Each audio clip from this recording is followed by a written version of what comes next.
Kahapon ay pinayagan na ng Sandigan Bayan si Senator Bong Revilla na makapagpiyansa. Tanong ng marami, anong implikasyon nito sa daloy ng politika at sa mga nakabimbin pa ng mga kaso laban kina Jinggoy Estrada, Senator Marcoleta at iba pa na ngayon ay nasa Sandigan Bayan din.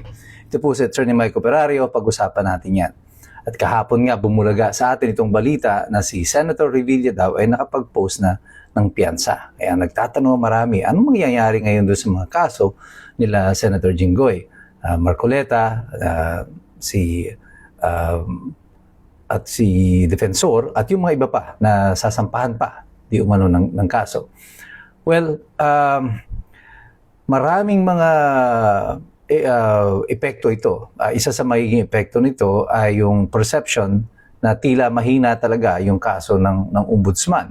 Kasi bagamat yung iba pang mga akusado ay hindi nabigyan ng piyansa pa, si Senator Revilla ay napagbigyan na. Ibig sabihin kasi pag napagbigyan ka ng piyansa, nagkaroon na ng initial na presentasyon ng ebidensya at sinasabi ng hukuman na hindi sapat at hindi malakas ang ebidensya ng prosecution, kaya may karapatan yung akusado na siya ay makapagpiyansa.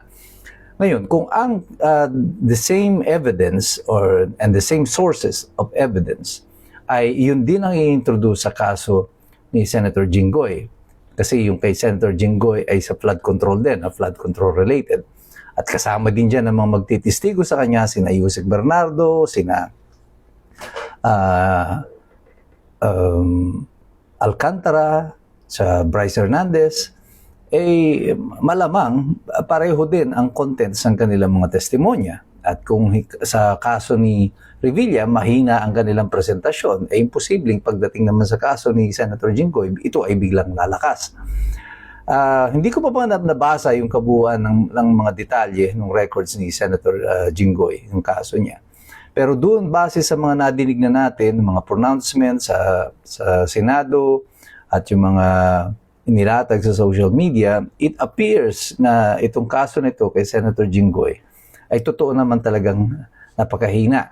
Sinabi ko na nga sa inyo, no, hindi naman ako fan itong si Senator Jinggoy. Hindi ko pa nga siya binoto no, kahit na sa ang halalan. Pero dito sa sitwasyon na ito, nakita ko kung paano siya manindigan. And for the first time, na pinahanga ako ni Senator Jinggoy. At sabi ko nga, mas mainam pa itong si Senator Jinggoy kaysa dito kay Senator Joel Villanueva, na may padipa-dipa pa, paiyak-iyak pa pag siya ay nagsasalita sa Senado at panay pang ini-invoke yung pangalan ng Panginoon. Pero pagdating pala doon sa dikdikan napakahina naman pala ng kanyang pananampalataya. At any rate, going back to Senator Jinggoy, dito ako humanga sa kanya kasi marami siyang pagkakataon dapat na pwede naman siyang bumaliktad. Ano? Madali naman yung para sa kanya. Because hindi naman talaga siya a member of the opposition. If at all, yung pamilya ng Estrada would be more associated with the Marcoses. Noon niyang a little known fact, nung umalis si Presidente Marcos, yung matandang Marcos sa Malacanang noong 1986, the only Metro Manila mayor that was left in Malacanang was Erap Estrada, noon ay mayor ng San Juan.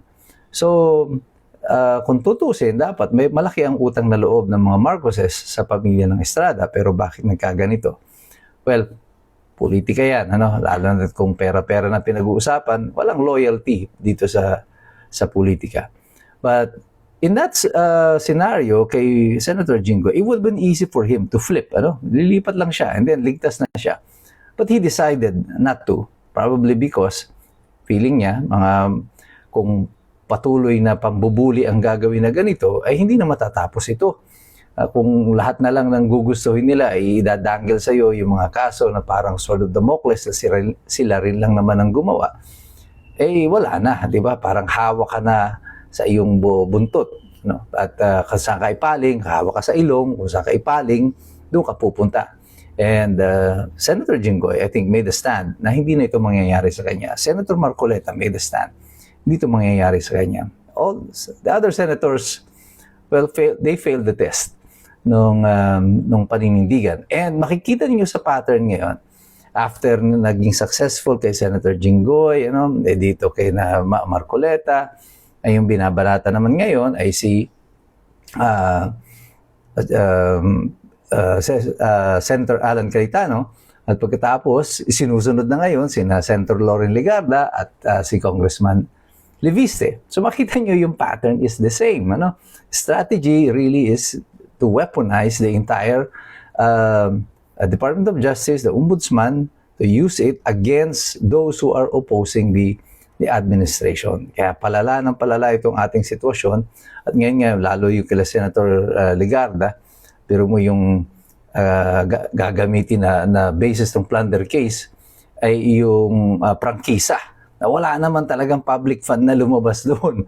Whatever was earned, whatever was spent, were all private funds. And I don't know kung paano pa mapapayagan ng hukuman ito na itong ganitong klase ng kaso na obvious ba dahil nakalusot yung doon kay Senator Marcoleta na yung election contribution, naging basis ng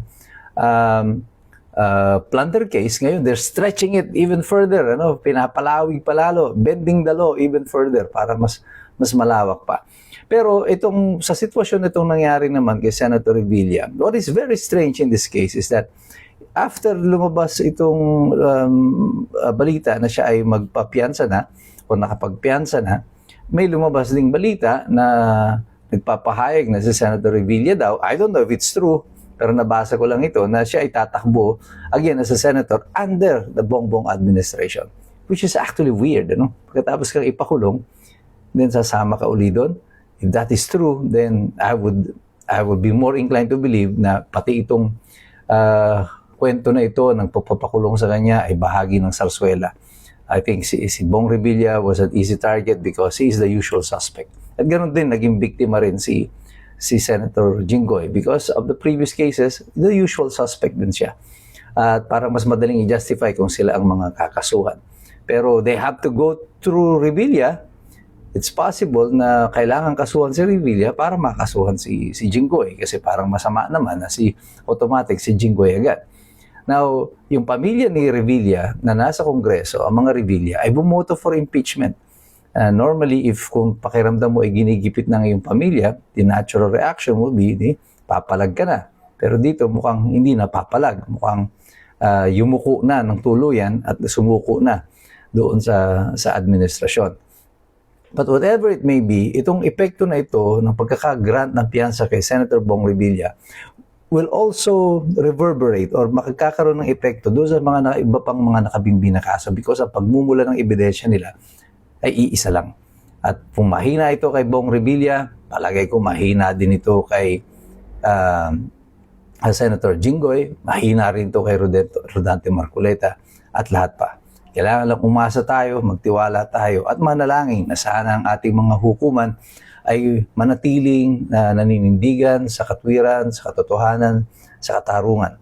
At hindi sila ma-impluwensyahan o ma-pressure ng administrasyon sa ginagawa na ito na panggigipit sa lahat ng mga mamamayan. Kasi po, kung pati ang hukuman ay hindi na mapagkakatiwalaan ng mga mamamayan, malaking gulo po ito kasi lahat na ng pillars ng demokrasya ay mawawala at ito ay magbubunsod sa isang mas malawakan na kaguluhan. Kaya tayo ay umaasa na sana gumugulong pa ang katarungan sa ating bansa. Pero tayong lahat, kayong lahat ng mga Pilipino, kayong lahat ng mga iskumbro, patuloy kayo na magmasid.